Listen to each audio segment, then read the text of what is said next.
Our series begins as we see men sitting at the cafe discussing the country's economic conditions, peacefully, until a car passes them, with the driver pressing the gas pedal with both feet until he crashed into another car. So the men kindly got up and brought a fire extinguisher to help the deceased. Then an explosion occurred in both cars, blowing them into the air literally. And this remains the first explosion by date and time. And since I said first explosion, there is surely a second explosion coming. This is Tessu, who just moved to the new neighborhood with his wife and daughter who loves rabbits. The neighborhood head knocks on his door and makes him sign a declaration that he officially became a resident of the neighborhood, and he gives him a paper with the rules he must live by. First and most important is sorting trash before throwing it, as if they are living in a model city in Korea. He warns him that the head of the youth association checks the trash every day, meaning he will get caught. Who is the head of the youth association? It is Nam, the one who was sitting at the cafe at night. Indeed, he caught a bag containing a torn teddy bear, and the one who threw it did not sort it, so his night was black because Nam did a photo session for the bags. Here we see Tessu standing at an apple cart convincing a customer to buy a kilo to get another kilo for free, and his persuasion style is wonderful until the woman was actually convinced and took 2 kilos of apples in her hand as she walked away. Then she found the man coming out of the cart, filming her and telling her that he sees her hand is fine now. We learn here that Tessu is not an apple seller, but an insurance company employee, and this whole act was to catch the woman, lying to them and exploiting insurance money. Back at the company, his manager gets high blood pressure when he learns the price of the apples he bought just to do this scheme,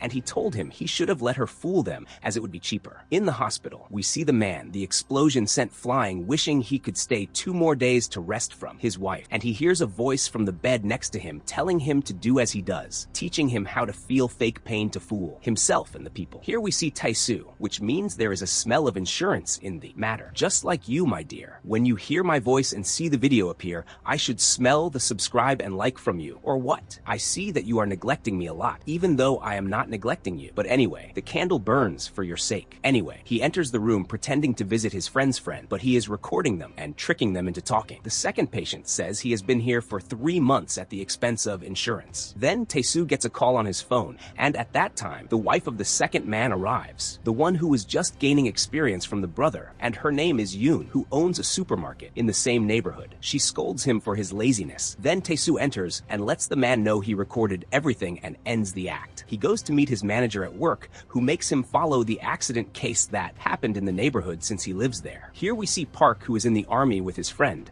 but it is their last day. Their commander gives them a quick test. Whoever reassembles this disassembled rifle will leave early. So his friend raised Park's hand forcibly, and Park actually reassembles the rifle in seconds and in record time, as if he hit 2x speed. He actually leaves early with his friend. As for Tessu, he goes to pick up his daughter from kindergarten, and she tells him she saw her friends going to martial arts training and wants to go with them. So he takes her to the training center and sits with Coach Lee, who convinces him of the benefits of joining his club, and it is clear that the kids adore him. Then he takes his daughter to shop in the neighborhood and gets to know the neighbors more, who are the shop owners. Then we see Park's friend, who is a resident of the neighborhood, taking him to Yoon at her supermarket to recommend him as a tutor for her daughter. Park sits and starts private lessons with Yoon's daughter. Here, we see a very normal foreigner in the neighborhood too, who got a message on his phone that money was transferred to his account. He opens the link, which is a scam claiming his father found treasure and needs help spending it. On the last day, Tessu is outside to throw trash,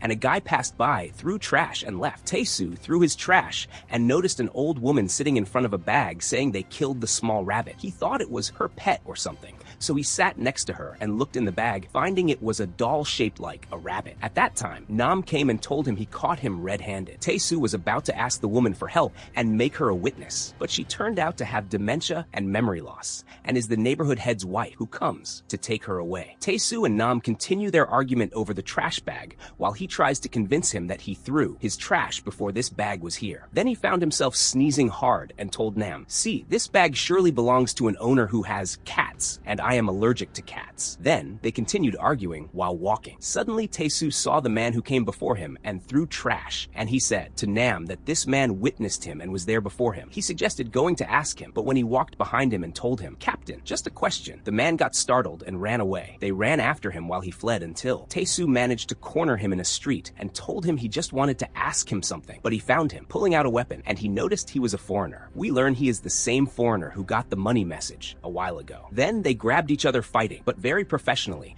and we see Tessu's skills in combat, unlike the silliness he displays all the time. Here, the foreigner pulled out a silenced gun, which Tessu dodged, and when Nam arrived, the foreigner escaped. Tessu knew he was dangerous and decided not to tell Nam, saying he just ran away from here. We see the foreigner standing in front of a black car, receiving an envelope from it, putting it in his pocket, and walking away. Nam asked Tessu if he heard any silenced gunshots, but Tessu denied it, pretending to be startled, saying he never joined the army, so he does not understand these things. As they walked, they saw the foreigner entering a bank to deposit the money he received. Tessu went towards him with Nam behind him, but he noticed the envelope in his pocket blinking with a red dot. Then an explosion occurred in the entire bank, and this was the second explosion. The press arrived and took Nam and Tessu's states, but Tessu spoke and noticed that the team cleaning the explosion site were wearing military boots, and even the cars were army vehicles. He deduced these were soldiers from the army and wondered why they were doing the cleaning task. The next day, Tessu woke up startled because he had a nightmare where he was in a secret operation with children held hostage. After getting them out, he found the bomb in the room was fake, and the bomb exploded in another place where he moved the children, and they all died. He saw his daughter coming to him in the dream, so he woke up startled for her, hugged her, and prepared for work. He heard on the news that yesterday's explosion was caused by butane gas to avoid causing panic. On his way, they found that they restored the exploded place as if it just came out of a box, renovating it all and fixing all devices. Doubt increased in his heart. At this time, there is a famous and rich foreign businessman named Sullivan, whose daughter died in a car accident, and the one who hit her was acquitted. Tessu's manager informed him of this latest news, and he was very surprised and started searching the matter, asking how the verdict came out this fast, and an acquittal too after the child died, all because the one who hit her is the son of an important figure in the country. Anyway, Tessu went to follow up on the case of the two-car accident. When he arrived, he did not find the second car that crashed at all. When he looked at the end of the aisle, he discovered it was not an accidental crash, but a bomb explosion. We go to Nam at this time, who returned to the fight scene with the foreign man yesterday looking for any bullet casings, because he was sure he heard a gun sound. Indeed, he found a bullet on the ground and went back to review the surveillance cameras in his store. He watched the footage where Tessu appeared and found that all shots were deliberately hiding his face. He said, "This is not the behavior of a normal employee, and surely he is hiding something to cover up that shooting." On the other side, the female parliament member was standing in the neighborhood giving a press speech, showing she is interested and sad about the accidents, and offering promises and apologies. Yoon interrupted her saying, "Instead of this broken record, every time, sister, install cameras for us. We are fed up with empty talk." The parliament member got annoyed because she ruined her sympathetic mood. When she returned to her car, she called the Minister of Defense, telling him she handled it for them, but asked, "What is this butane gas story? If you told a primary school kid, he would laugh at you." Tessu went to pick up his daughter from kindergarten and passed by Nam's store. Nam asked him about the gun story for the 500th time, but Tessu dodged the subject, saying, "Logically, if that foreigner had a gun, why would he run and flee from us?" Nam pulled out a gun while Tessu had his back to him. Tessu grabbed a screwdriver and turned to him with lightning speed. Nam said, "No, I was just testing it." Tessu told him, "Oh, I was testing the screwdriver too." He asked, "How much is this anyway?" Everyone became suspicious of everyone. On the last day, Tessu returned to the accident scene again to look for any clue to know who this foreigner was. Suddenly, he found Nam sitting like an urgent fate, and Tessu got terrified and said, "Nam, did you see how the criminal always returns to the crime scene?" Nam said, "Man, what criminal and what crime? I am just walking, but I have some heartburn." He left him and walked away. Nam returned to his store and sat with his friend Lee, who is the martial arts coach, telling him he suspected Tessu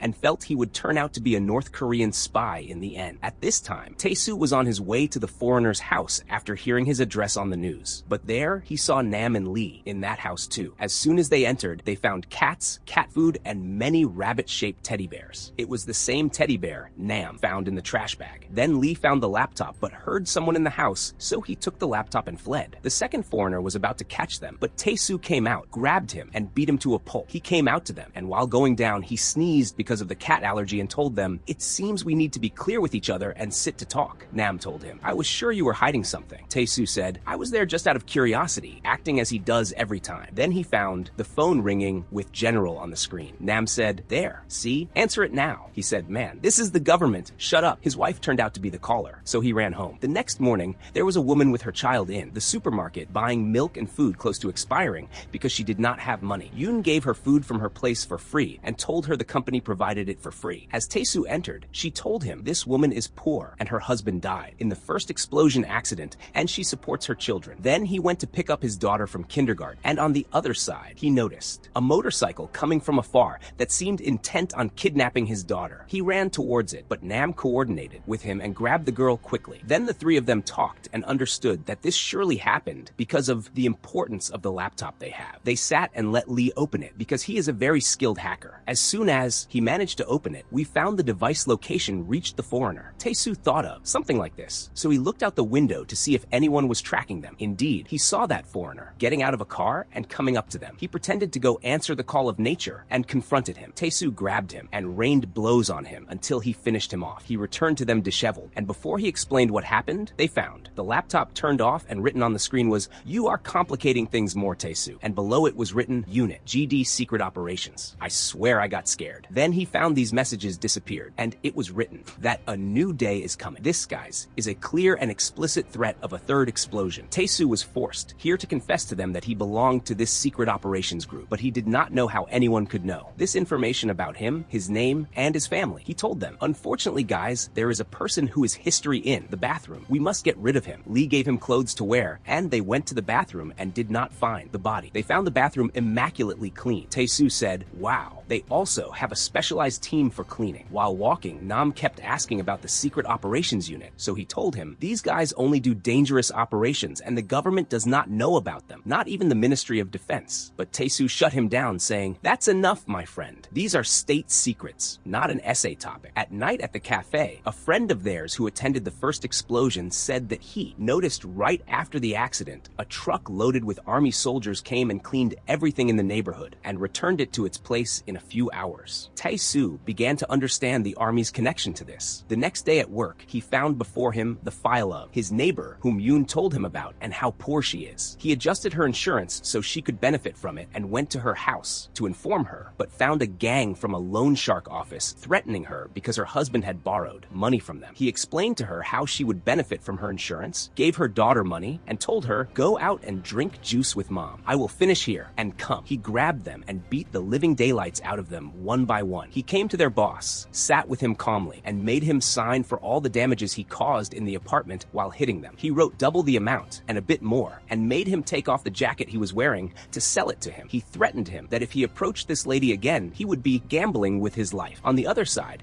we see Park's friend wearing his suit, looking sharp, and leaving the neighborhood for his first day of work. He rides the bus and takes a selfie to show off his handsomeness. We barely had time to admire the boy's beauty, really, and we find the bus exploded, and this remains the third explosion. Tessu comes to Nam and Yoon while they are talking about how the army came and cleaned up everything after this explosion too. Then Yoon learns that the one who died in the explosion is that young neighbor who brought her the tutor park. The parliament member goes to the Minister of Defense and talks to him, asking why he is chasing his own tail and trying to cover up these incidents happening, telling him, "If you know who is behind these explosions, tell me and I will try to help you." He told her, "If I knew, I would have acted by now." At the young man's funeral, Yoon goes to console our teacher Park over the loss of his lifelong friend. He takes out his phone and shows them the last photo he took. When Lee sees it, he notices a rabbit on the seat behind him, the same shape as the rabbit he saw in the foreigner's apartment. They get startled, and he leaves immediately and goes to tell Tessu and Nam what he saw. Then he tells them it is on his friend's phone. They had to talk to him to show them the photo again, and they confirmed that it is a continuous series of crimes. They told him it was an intentional explosion. He asks to join them because he must know who did this to his friend. The next day, the parliament member comes to the neighborhood and puts on the show she does every time after every accident and installs cameras for them in the neighborhood. Nam and Tessu stand in front of these cameras, cursing at them and making very silly gestures. We see that someone has all the neighborhood cameras in front of him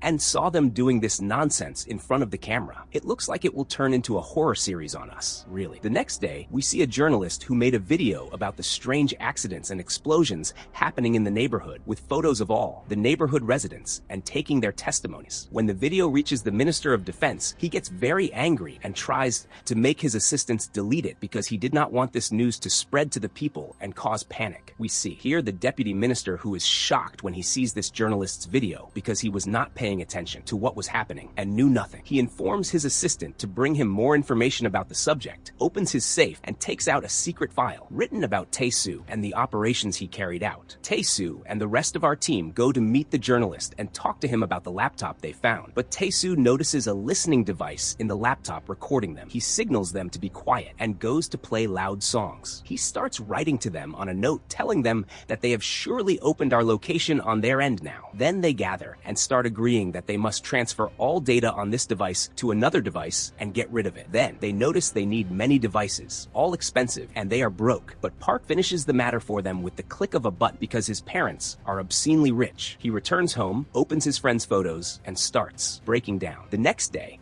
Nam goes around installing cameras in hidden spots different from the government cameras that clean up with the accidents just like the accident site exactly. We see the Minister of Defense sitting with his assistant, giving him ideas like how to cover up these accidents and frame anyone for it. But the Minister of Defense tells him, if we get caught that these bombs are our army's bombs and that we sold them, we will disappear behind the sun. Now we know why the army is always cleaning up after these crimes. On the other side, Tessu notices a car below his house with someone watching him. He goes to him, straightens him out, takes his phone, and calls the last number he dialed. He finds someone answering him saying, take the mobile in the box with you and leave my assistant alone. The next day, we see Lee made himself a cave out of chips aluminum foil to jam the wave signals coming from the laptop. So no one can track his location. We see he succeeded in opening the device and transferring the data, and tells them he found videos on it regarding the first explosion. As for Yoon's husband, he goes to complain to her like a child that Nam no longer spends time with him like before, and all his time is with Tessu. So she takes herself to Nam's shop, and indeed finds them all gathered and knows they are up to something. Their knees are knocking together because they are afraid of her. Each one says an excuse and leaves. She corners Nam in the end, and when she finds no hope in him, she warns him about upsetting her husband or ignoring him again and leaves him. We see that this journalist took the videos that were on the laptop and released them on his program, causing a stir. The next day, Yoon's daughter is leaving school and sits waiting for the bus. She finds a bag under the seat, holds it and opens it, and suddenly finds the entire defense forces in her face because this bag contains a bomb. As soon as the news reaches Yoon, she runs to her daughter's school. The forces let her pass because she was an expert in the army back in the day, and she actually manages to disable the bomb. On the other side, the journalist is at his station, and suddenly a group of armed soldiers attacks him and kidnaps him in his car by order of the Minister of Defense because of the video he released. As for Tessu, his wife and his daughter, they were in a completely different world at the amusement park, having fun without a care. He left them to go get ice cream for them. Her mother took her and made her wait outside until she came out of the bathroom. A strange man came and gave her ice cream. When Tessu returned and asked her who that was and from whom, meaning the ice cream in her hand, she said a strange man told her it was from him and walked away. Tessu kept looking around the place. We see that the businessman named Sullivan, whom we saw in the news, was standing afar watching them. This name reminds me of something. Doesn't it remind you of something, my dear? Or what? Anyway, Park goes to the journalist at his station, but finds the whole place upside down. When he calls him, he discovers his phone is off, so he gets worried. As for Tessu, he gets a call on the phone he received from that man, informing him he is the head of the Secret Operations Unit GD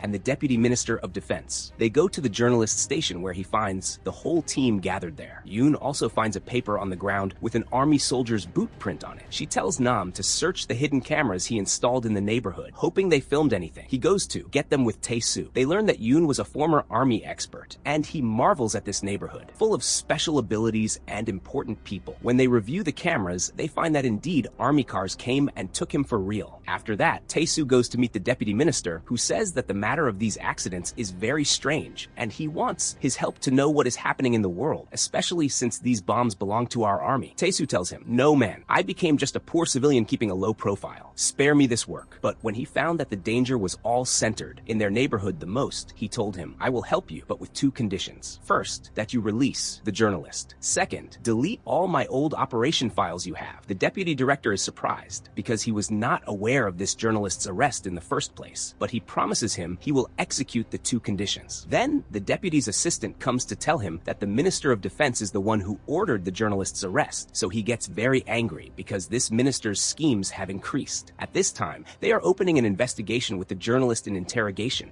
asking him where he got all this sensitive information and accusing him of terrorism too. He tells them, "I swear, guys, you blew the topic out of proportion. I am a journalist, meaning my news sources are from anywhere. I'm just earning my living." At the end of the day, Tessu goes and reassures Lee and Nam that he will find the journalist very soon and goes to get him himself. When Nam asks to come with him, Tessu refuses because the situation will be dangerous. At home, when news of businessman Sullivan comes on, his daughter points at him and tells him, "That is him. That is the one who gave me the ice cream at the amusement park." The next day, while taking her to school, he asks her, "Are you sure, my dear daughter, that this is the one who gave gave you the ice cream, or does he just look like him? But she confirmed to him, no, it is the same man. Then, the deputy director sends him the location where the journalist is. He goes to Nam to inform him that he will return the journalist today. Nam gives him a taser gun he made himself. Its shot paralyzes the body for a certain period and also has a camera inside. He told him, from now on, do not kill anyone. After that, he calls the gang leader and makes him meet him in a place. He takes his car, all under threat, meaning he was not exactly asking for his opinion. After swapping cars, he goes to the location. At this time, Yoon is passing in front of the journalists, stationed by chance, and sees a motorcycle parked outside. When curiosity eats at her and she enters to check it, she finds someone attacking him. But by chance too, Park is present at the place and enters to help her, and that man escapes. We learn he is one of the Minister of Defense's men who gave him an order to wipe all data with the journalist. When he found the man failed, he told him, fine then, we finish him off completely and rest from this headache. We return to Tessu, who had stormed the place. The gun Nam gave him helped him big time, and he finished the mission with his little toe. He puts the camera shaped like a button in the jacket of one of the men, takes the journalist, escapes, and calls Nam to reassure him. Then he tells him about the secret place the deputy told him about, and they are supposed to gather there. He was standing that way too. Keep the phone away from Yoon so she wouldn't hear, because he is hiding that Tessu belongs to the secret operations unit. But after he finishes the call, they all tell him, we heard everything, buddy. What are you doing? Then they go to the secret place. Tessu is surprised that Nam gathered this crowd. When the deputy asks, who are these, my good man? Just tell me. Nam tells him, we are one family, sir. Tessu looks at the deputy and says, just like you heard, sir. Then the Minister of Defense goes and makes his men's lives miserable because the one who did all this to them was one man. He is surprised when he learns that this man is Tessu, whose file has nothing special to make him this awesome.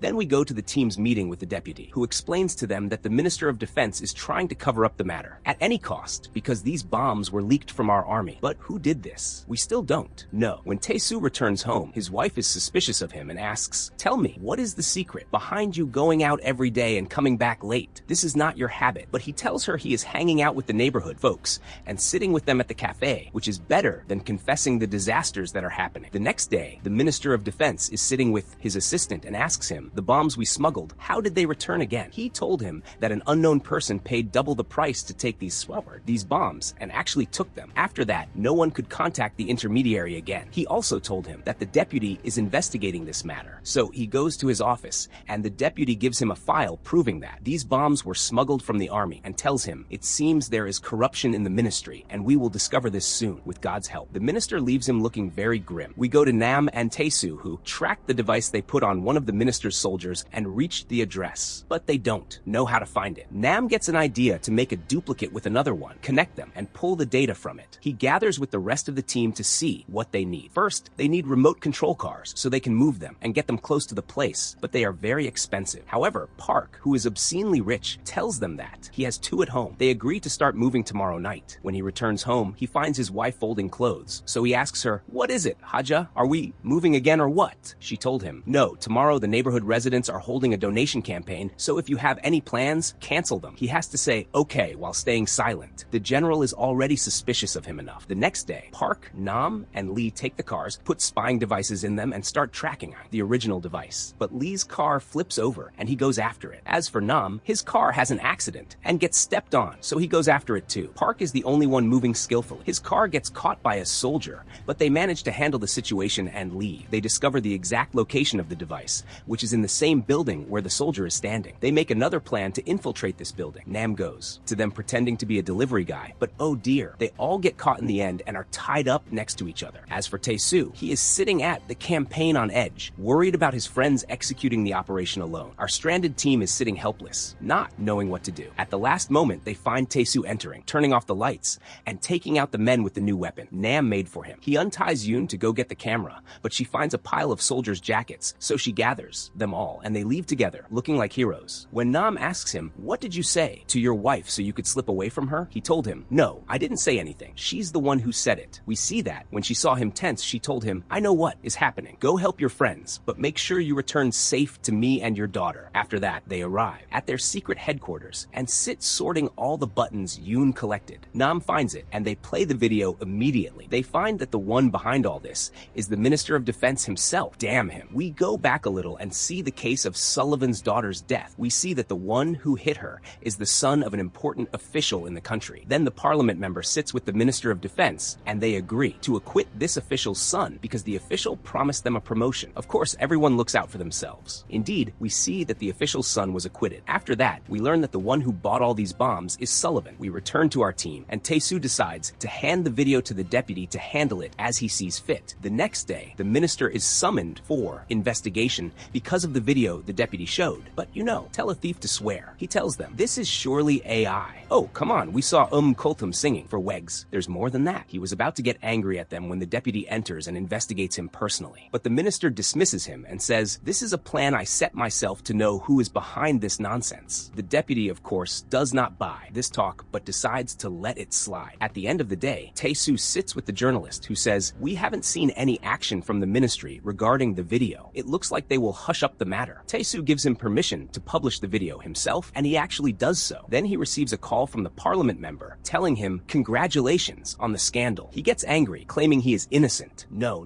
not innocent, but because he is brazen, actually. Tessu's wife was walking and noticed a car following her. She sensed it and had seen it also. Several times in the neighborhood, she went to knock on their window and told them if they didn't stop this behavior, she would call the police. But she found two men getting out of the car wanting to kidnap her. But Yoon saw her and ran to save her. And as they ran away, she found her scared. So they went to her daughter at the kindergarten. Yoon called Lee and made him bring her daughter. As for Tessu, when he came out, he found many calls and messages from his wife. When he learned what happened to her, he ran home. She made him tell her everything from the beginning in excruciating detail. The next day, the minister met the parliament member who told him, it is easy, sir. We will bring a bomb and put it in front of the police station and accuse Sullivan of doing this. Your video will be just bait to catch the culprit, and you will become the hero with two wings in the end. He admired her diabolical mind, but in reality, she did not care about this or that. She was chasing her personal interests, nothing more. Park, on his way, saw a car containing the minister's men. He followed them and called Nam to inform him. Nam opened the surveillance cameras he planted in the neighborhood, tracked this car, and saw it stop in front of the police station and place a carton. He saw Yoon's husband there, so he called him and asked him to see what was inside. He found it was a bomb, so Nam told him, move it away from the police station and run. But Yoon's husband found the place full of residents and children, and he could not bring himself to leave it. He took the bomb with him in the car, intending to go to an empty place and sacrifice himself. He called his wife to say goodbye. At that moment, Nam had the idea for him to bring it to the secret headquarters so he could stop it. As for Park, he was joined by Tessu, and they cornered the minister's men's car and toyed with them. But one of them took out his phone and pressed a button to detonate the bomb, but they found nothing exploded. We learned that he had delivered it to Nam safely, and everyone was proud of him. When the plan failed, the minister went to his office to gather his money to escape, as he was done for. But he found Tessu entering and saying, good evening. Did I come at a bad time or what? Then they pinned him down and made him confess that Sullivan was the one who bought the bombs. The deputy entered to arrest him. Tessu then went to the place where Sullivan was and told him, Sullivan, I finally met you. Agent Tessu, your daughter turns out to love rabbits like my daughter. Tessu told him, I learned from the Minister of Defense that you bought all these bombs. What was the fault of those who died? He said, and what was my daughter's fault when she died? I will take revenge on everyone who had a hand in my daughter's accident and ignored the matter. If you stand in my way, fear for your daughter too. Then Tessu found sniper lasers aimed at him, so he left. After that, we saw the official's son coming out of a party with his friends, and Sullivan was parking and watching him in his car. He called the parliament member, telling her, I will destroy everyone, hung up and ran him over, making him a sticker on the ground. The member was surprised by his call and called the official to check on his son and heard that he had passed away. The next day, Tessu received a call from the deputy telling him that Sullivan knew about the agreement between the member and the minister, so the turn was on the parliament member. He asked Yoon for the member's number and sent her a message that she must meet him because she was the next victim. She met him and he told her about Sullivan's plan, but one of his men attacked them. She called the police and he escaped when the police arrived. The next day, Tessu went to the deputy's assistant and gave her a file with all the information about Sullivan. Among this information was that he was raised in an orphanage here in the neighborhood. He asked her to continue the investigation and left. Lee entered and asked her what was happening, so she told him. Lee then went to tell the whole gang, and they were annoyed that Tessu was hiding things from them and working alone, especially Nam. At the end of the day, a courier arrived delivering an envelope to the parliament member containing a phone. As soon as she opened it, she got a call from Sullivan telling her to appear in a press conference tomorrow to confess everything she did and that she conspired with the minister to acquit the culprit. Of course, if she didn't do so, the bomb, whose location she didn't know, would explode. When she went to inform Tessu about what happened, Tessu spoke to him saying, Sullivan, look buddy, my patience is wearing thin. I warned you once, and since you don't, listen, I will place a second bomb in another place, and you can go chase your tail. Tessu went to meet his team and told them about the 2 bombs. They reached a solution to make all the neighborhood residents stay in their homes tomorrow and empty the neighborhood completely. Everyone prevented their children from going to school, and they went around to the elders and young ones of the neighborhood, making them go to their homes and not go out at all. Then they said that surely the first bomb would be at the press conference location, so they went there. As for Tessu, on his way, he met the neighborhood head. Tessu asked about the orphanage's location here. He told him it was in the church, so he ran there because he expected the second bomb to be there. Then the team learned Tessu's location from the neighborhood head while he was searching for the bomb in the church. Nam left, and Yoon went with Park and Lee to the conference to follow what was happening. The parliament member said someone threatened her with a bomb through this phone to make her say false information about the ministry. And naturally, she would not do that because she was overflowing with loyalty. Park used his brain here and said that since Sullivan wanted to get rid of the member, then surely the bomb was in the phone itself. As for Tessu, he reached the church roof and found nothing, but when he opened the electricity box, he was surprised by the bomb finally. We see Nam coming from behind him. We return to the conference and see Yoon running towards the member, flying in the air like Jackie Chan in his youth and throwing the phone far from her hand. It actually exploded. With Tessu, he ran to Nam and pushed him off the roof to get him away from the bomb, and it exploded too. After the explosion, Tessu mourned Nam, but found he had actually made a reinforced concrete shield that protected him from the explosion, like a monkey. He was fine. He took him to the hospital. As for the parliament member, she went to Yoon at the hospital to thank her for saving her life and paid her hospital costs. There she met Tessu, who told her, since you are still alive, Sullivan has not finished his revenge. Hide somewhere these days. The deputy minister met her at the hospital and told her to hand over all files of illegal sales done by the Minister of Defense in exchange for them, protecting her from Sullivan. The next day, Tessu and his wife took their daughter to kindergarten to attend the show of toys the children made. Then came their daughter's turn. Their foreign teacher called them and let her present her toy shaped like a rabbit. Tessu was very proud of her and filmed her. After the show, parents took the toys home with them. As for the parliament member, they took her to the secret headquarters to hide her from Sullivan. The decor did not please her, meaning she wanted room service. Anyway, Tessu went to take Nam from the hospital to his house immediately because his wife invited him for lunch since he saved her husband. On the way, he thanked him for being by his side. Thanks to him, he no longer got the symptoms that always came to him when he remembered his previous operations. At home, Tessu's wife made him food, and he was dazzled by it. When she got up to prepare juice, he told Tessu, "I envy you, man. I feel like getting married now." He told him in a whisper, like this, "In my opinion, stick to dating only. Listen to your brother." Then their daughter came wanting to take Nam to show him her toy she made in kindergarten, but Tessu took her to put her to sleep. Nam told Tessu's wife, his family is very beautiful, so she told him in the same whisper, "I say stick to dating." Here we see the child's toy next to her in the room, which likely contained something made by Sullivan. We confirmed this when we saw her foreign teacher among Sullivan's team. The next day, she woke up, took the toy with her, and went to her kindergarten. On the way, Tessu met Yoon's husband, who told him, "I have a foreign customer who was a friend of the man who died in the bank explosion." He took him to him, and he told him information about this friend and that he had a relationship with Sullivan. He went inside to get a picture of him and his team, in which he saw his daughter's foreign teacher. He took the photo and ran back to the kindergarten to ask about her, but they told him she took an open leave starting today. He went to her home address, and the landlord also told him she left the residence yesterday. In the store at Names, one of the parents brought him her son's toy he made in kindergarten and told him the bulb in it stopped working and wanted him to fix it. After she left, Nam noticed in it the same smell he always smelled in the trash bags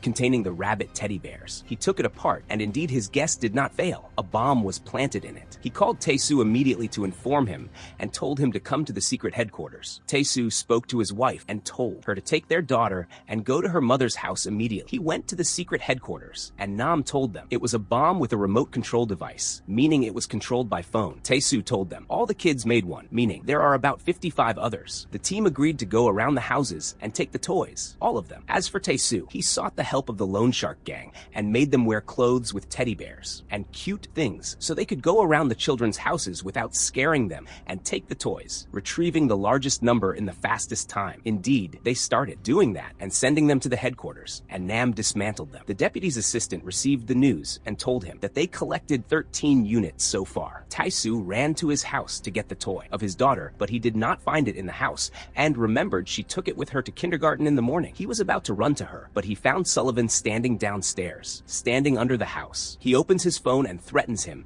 that if he doesn't stop collecting the bombs, he will detonate the rest, including his daughter. Tessu calls Nam and orders them to stop what they are doing. When he leaves, he gets a call from his wife saying she went to pick up the girl from kindergarten but didn't find her. He runs to the kindergarten and reviews the cameras. They find she walked away with someone she knew, who turns out to be her foreign teacher. Tessu gets tired and his symptoms return when he learns his daughter is in Sullivan's hands. He promises his wife he will bring her back. Park tells the team that if they can't dismantle the bombs, they can change their signal. At this time, Lee enters and tells them Tessu's daughter was kidnapped. Nam calls him saying, "We got your back. Just focus on returning the girl, and we will solve the problem of the remaining bombs." Indeed, they prepare themselves and distribute tasks among each other like every time and start. Tessu goes to Sullivan's headquarters and starts searching all of it, calling for his daughter while breaking down. Sullivan is watching on the camera until Tessu goes down again, breathless and unable to find her. He is about to collapse, but hears a whistle sound. He remembers that Lee taught her to whistle immediately if anyone annoyed her, and she told Tessu, "If anyone poses a danger to me, I will keep whistling a lot until you come to save me." We see that Nam and the team made an electric box. They can control that affects the main power grid. They gathered 3 more to distribute across the city because the plan is to cut power to the whole neighborhood. So when Sullivan activates the bombs remotely, they won't pick up the signal. Each one goes to the place they will control. Lee watches them via cameras. We return to Tessu, who heard his daughter's whistle from inside the building and entered to her, but found Sullivan's men aiming weapons at him. Just as they were about to shoot him, we find the neighborhood head with Yoon's husband arriving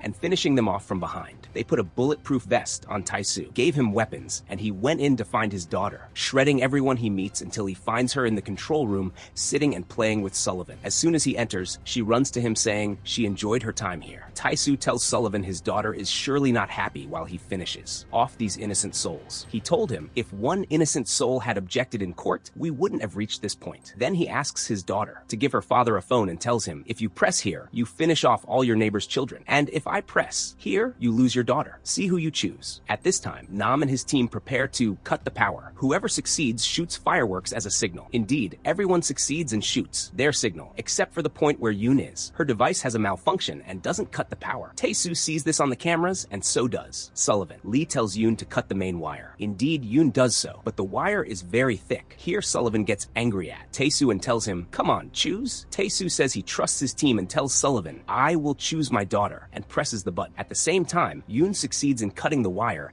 and disconnecting the power and shoots her signal. When Sullivan finds nothing exploded and the power cut off from all his devices, he gets angry. Tessu lets his daughter go out to the neighborhood head who takes her. Tessu settles his account with Sullivan and gives him a few bullets necessary for the souls lost because of him kidnapping his daughter and dragging them through this. He leaves him and exits. Here Sullivan looks at Tessu's daughter's toy and remembers when she spoke to him about it, hugged him, comforted him, and gave him the toy, saying, "Because your daughter also liked rabbits, keep it with you whenever you feel scared." He goes back, takes out his daughter's photo, cries, and takes her toy, which actually has a bomb in it. When Tessu and his team get far away, they find the whole building exploded with Sullivan personally inside. This remains the 5th explosion on the date of his daughter's death, as he was doing. All this to revive the memory of her death, so people would keep remembering her. It broke our hearts, really. Here, Tessu takes his daughter and returns home. The next day, the parliament member appears in a press conference apologizing. Then the Minister of Defense calls her, threatening her with a recording of her telling him to plant a bomb in the police station. He tells her, "I will hand you the recording for 500 million. The deputy minister is beside her and sets a plan. She actually goes to meet him at night and shows him the money. As he hands her the recording, the deputy arrests him at that moment. Let the country get clean. Then we see the journalist refrained from writing about the news of the arrest of the defense minister and wrote about Sullivan's daughter, who died unjustly, to revive her memory. Life became pink without smoke,